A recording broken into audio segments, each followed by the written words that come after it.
Hello students, welcome back to my class learn with Shilpa. Okay बेटा, last class में मैंने आपको बताया कि हमारे फॉर्म निकल चुके हैं, ठीक है ना। आई होप आप लोगों ने प्रोसेस शुरू कर दिया होगा फिल करने का, क्योंकि बेटा लास्ट डेट का वेट मत करना। डी ट्रिपल एस पीपीआरटी बहुत अच्छी पोस्ट है, इसको जितना हो सके उतना जल्दी फिल करने की कोशिश करो। आज इस क्लास में बात करते हैं सिलेबस की, क्योंकि बेटा ये जितनी अच्छी पोस्ट है, जितना अच्छी हमारे जॉब है, उतना ही इसका वास्ट सिलेबस है। वास्ट मीन्स बड़ा। पहले मार्किंग की बात कर लेते हैं, एग्जाम पैटर्न क्या रहने वाला है। तो बेटा फुल आपका एग्जाम एमसीक्यू बेस्ड रहने वाला है विद 200 क्वेश्चन, 200 मार्क्स, ठीक है ना।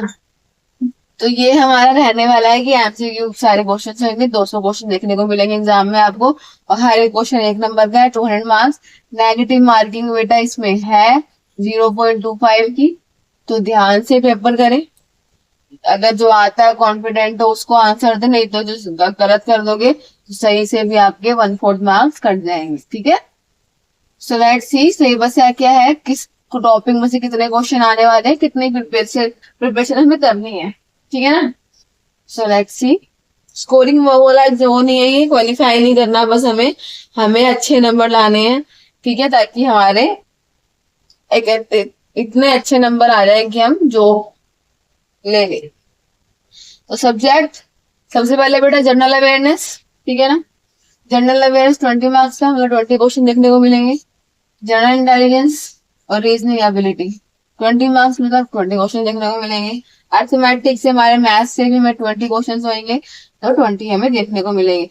तो बेटा जो हमें नहीं आता होगा ना, अभी देखो बहुत टाइम है, ऐसा हम तब करते हैं कि नहीं आता छोड़ दो, क्योंकि बेटा अभी तो फॉर्म ही निकले हैं, और डी ट्रिपल एस भी इतनी जल्दी एग्जाम देगा भी नहीं। और जहां तक अभी प्रीवियस नॉलेज है मुझे, तो सर्दियों में एग्जाम में लेता भी नहीं है, तो जहां तक है 5 मार्क्स मिलेगा। टाइम है, जो चीज नहीं आती उसको स्ट्रॉन्ग करो, पहले जो चीज आती है उसकी प्रैक्टिस करते रहो, जो चीज नहीं आती उसको स्ट्रॉन्ग करो, ताकि हम फुल्ली प्रिपेयर हो जाए। ऐसे हिंदी लैंग्वेज इंग्लिश लैंग्वेज दोनों लैंग्वेज के आएंगे, दोनों 20-20 नंबर के, और मतलब 20 क्वेश्चन देखने को मिलेंगे हमें। तो 100 नंबर तो हमारे इन सबसे हो गए, जीके से, रीजनिंग, मैथ्स, हिंदी, इंग्लिश, ठीक है ना। बाकी सबसे मेन है हमारा, जो हमारा सब्जेक्ट कंसर्न है, टीचिंग मेथोडोलॉजी। जिस चीज के लिए आपने अप्लाई किया, जो सब्जेक्ट है आपका, प्लस जो सीडीपी है हमारी, जितने भी हम सीडीपी पढ़ते हैं हमारे टीचिंग एग्जाम में, वो सब मिला के आपके 200 मार्क्स में से आएंगे। सीडीपी बेटा इतनी मुश्किल नहीं है, अगर आपने सीडेट कर रखा है तो हमने वहां सारी पढ़ रखी है, नहीं पढ़ रखी होगी तो यहाँ पे हम पढ़ेंगे एकदम डीपली, ठीक है। तो ये था हमारा exam pattern. Total 200 marks, 200 question, 2 hours का टाइम, 2 घंटे मिलेंगे आपको। 200 क्वेश्चन करने हैं, 200 नंबर के, एक क्वेश्चन 1 मार्क्स, नेगेटिव मार्किंग 0.25 की, ठीक है ना। Time duration 2 our. सो अब देखते हैं कि अब इन सब में पढ़ना क्या क्या है, ठीक है। जैसे कि जनरल अवेयरनेस हमारा पहला टॉपिक था, तो इसमें बेटा हमें history, polity, constitution, sports, art and culture, geography, economic, everyday science, scientific research, national international organisation, institution, etcetera, मतलब कि बहुत कुछ हमें जनरल नॉलेज अवेयरनेस लेनी है। तो बेटा जिसमें से जो मैं आपको बता दूं, आपको मेरे चैनल पे वीडियो मिल जाएंगी जियोग्राफी की। जियोग्राफी मीन्स हमारे डैम्स, हमारे रिवर्स, हमारे park, national park of India, ठीक है ना। तो ये अभी जो मैंने बनाएगी, जो आप देख सकते हो, और मैं रिपीट में भी पढ़ाऊंगी, ऐसा नहीं कि नहीं पढ़ाऊंगी, उसे ही पढ़ाएंगे। प्लस हिस्ट्री, पॉलिटी सारे सारे क्लासेस में लेके आऊंगी एक एक करके। इकोनॉमिक भी आपको मेरे चैनल पे देखने को मिल जाएंगी। अगर आपको स्टार्ट करना है तो आप वहां से भी स्टार्ट कर सकते हो। प्लस मैं लेटेस्ट भी लेके आऊंगी जैसे जैसे हमारी आगे क्लास चलेंगे, ठीक है। तो ये तो जनरल अवेयरनेस हो गया, दिखने में बड़ा, पर इतना बड़ा टॉपिक नहीं है कि बेटा जीके देखो कभी खत्म नहीं होती बेटा। करंट अफेयर्स नहीं है, बस पुरानी नॉलेजेस हमको गेन करनी है। Okay, now reasoning ability. Reasoning से हमारे आएंगे क्या क्या, analogy, similarity, difference, space visualisation, problem solving, ठीक है ना। ये सारे के सारे आपने सब, अगर आप गवर्नमेंट जॉब की तैयारी करते हैं, सब आपने देखा होगा कहीं ना कहीं। रिलेशनशिप में क्या होता है, ब्लड ग्रुप्स जो रिश्ते होते हैं वो बताना, कि मेरे चाचा के ताऊ का लड़का है, इसके पापा मेरे क्या लगेंगे, ऐसे क्वेश्चंस, ठीक है ना। तो बहुत कुछ आपको रीजनिंग से भी टॉपिक दे रखे हैं। कुछ नहीं करना, कुछ भी मुश्किल नहीं है बेटा, अगर तैयारी शुरू कर दी आज से ही तो। सिलेबस देख के डरना नहीं है कि हाँ मैम ने इतना वास्ट सिलेबस बता दिया। अर्थमेटिक भी आ जाएगी, reasoning, verbal, figure classification, arithmetical number. Reasoning easy होती है अगर कंसेप्ट समझ में आ गया तो, ठीक है। बस हमें टॉपिक वाइज समझते चलना है। हर टॉपिक को लाइक मैं कोशिश करूंगी जल्दी से जल्दी क्लियर कर दे, और फिर हम एग्जाम के क्वेश्चंस की तैयारी करें। टॉपिक समझ में आ जाने चाहिए और पेपर पे एग्जाम के क्वेश्चंस की तैयारी करनी है। नाउ अर्थमेटिक, ठीक है। इसमें हमने जो भी हमने 10 तक की मैथ्स पढ़ी है बेटा, हम सब 10 क्लास पढ़ के आ चुके हैं, तो सारी की सारी ये 10 तक की मैथ्स है हमारी। Profit loss, ratio, proportion, LCM, HCF, simplification. और अगर आप ट्यूशन वगैरह पढ़ाते हो तो बहुत अच्छी बात है, क्योंकि इसमें हम इसे बच्चों को पढ़ाते रहते हैं। नहीं पढ़ाते तो कोई नहीं, हम पढ़ भी सकते हैं खुद से। तो सारे 10th क्लास तक के आपको टॉपिक है, बस वो हमें तैयारी करनी है, ठीक है। टेबल एंड ग्राफ्स ये सबसे आएगा। इसके बाद हिंदी लैंग्वेज, तो यहाँ पे हिंदी कॉम्प्रिहेंशन आपको एक पैराग्राफ देखने को मिलेगा, जिसको पढ़ के आपको क्वेश्चन के आंसर देने होंगे एमसीक्यू में। हिंदी ग्रामर से कुछ क्वेश्चन आ जाएंगे हमारे, वोकैबुलरी, कुछ पर्यायवाची, विलोम शब्द ऐसे भी आएंगे, ठीक है ना। सेंटेंस स्ट्रक्चर, सिनोनिम, ठीक है ना, पर्यायवाची, विलोम शब्द, करेक्ट यूज किया है। तो ये सारे हिंदी में इतना आई डोंट थिंक कि हमारी मदर टंग है, इसमें मुश्किल होगी आपको बिल्कुल भी। बस जो जो इम्पोर्टेंट रहेगा वो हम पढ़ लेंगे। क्या देखते हैं, प्रीवियस ईयर हिंदी में क्या करेंगे, प्रीवियस ईयर क्वेश्चन देंगे, क्या क्या आ रहे हैं उस हिसाब से रिपीटेड क्या क्या हो सकते हैं। ऐसे इंग्लिश में बेटा सेम है। एक कॉम्प्रिहेंशन आएगा आपका पैसेज, जिस क्वेश्चन को देख के आपको आंसर बताने हैं। एरर, कुछ एरर हुआ सेंटेंस दे देंगे, उसमें से एरर 1, वर्ड सब्सटीट्यूशन, कोई आपको ट्रायोलॉजी जो हम बोलते हैं सिनोनिम में, बिकॉज उसके वर्ड के अलावा कोई और मतलब एक दे देंगे लाइन, और अंडरलाइन कर देंगे कि यहाँ पे इस वर्ड के अलावा कौन सा वर्ड हम लिख सकते हैं, जिसका मतलब सेम ही होगा, ठीक है। ऐसे सेंटेंस करेक्शन आ गया कि कुछ गलत लिख दिया, सही बताओ।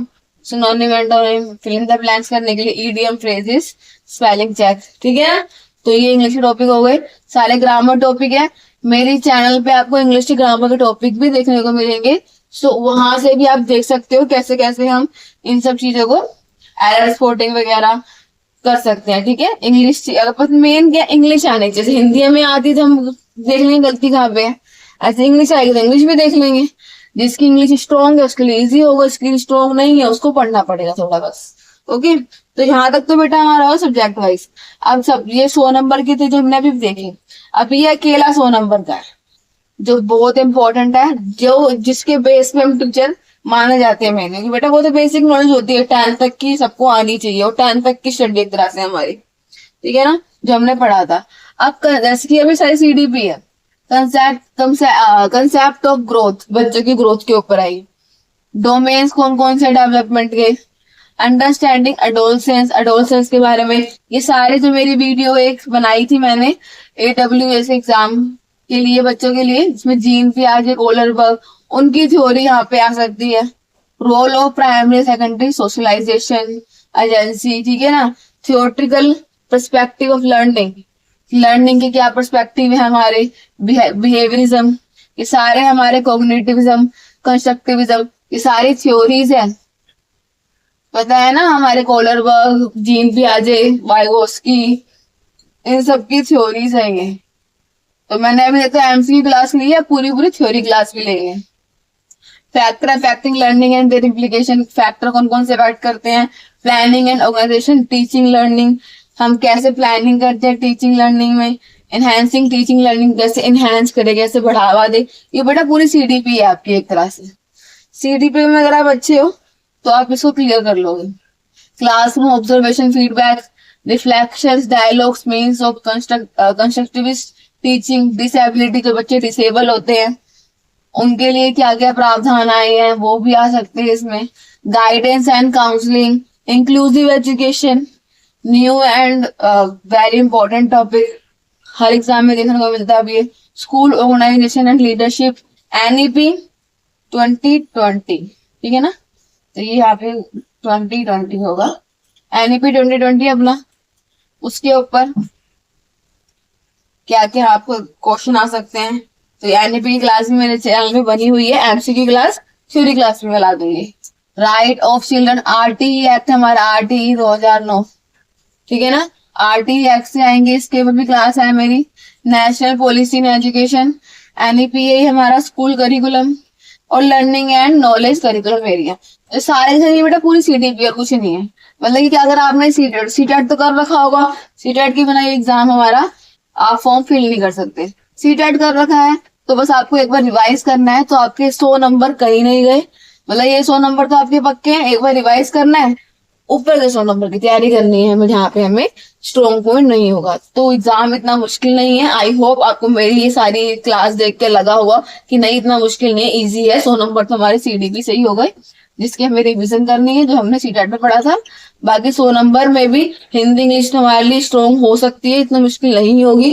रीजनिंग इजी होगी वहां पे हमारी, ठीक है। थोड़ी मैथ्स वगैरह में तैयारी करनी होगी हमें बस, तो उसको हम अच्छे से क्लास से में आपको समझाएंगे और अच्छे से प्रिपेयर करेंगे। बहुत टाइम अभी हमारे पास। आई होप क्लास हेल्पफुल लगी होगी आपको। क्लास अच्छी लगी हो तो वीडियो को लाइक करें, शेयर करें और चैनल को सब्सक्राइब करना ना भूलें। Thanks for watching.